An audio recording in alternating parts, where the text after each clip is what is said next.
This is Raymond. If you're wondering what's happening right now, it's the worst possible snowstorm hitting New York City. It basically shuts everything down. I initially had a flight out of Toronto to New York for this morning, but the flights are all canceled. So I needed to get to New York, so I decided to drive. And it's not as bad yet because I'm from Canada. We can basically handle this kind of snow. But what I noticed, the Americans don't really have snow tires, so they're going all over the place.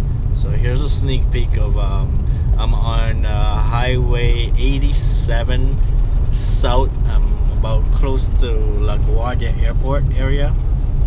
So, but you can't see any lane. It's basically all blackout situation.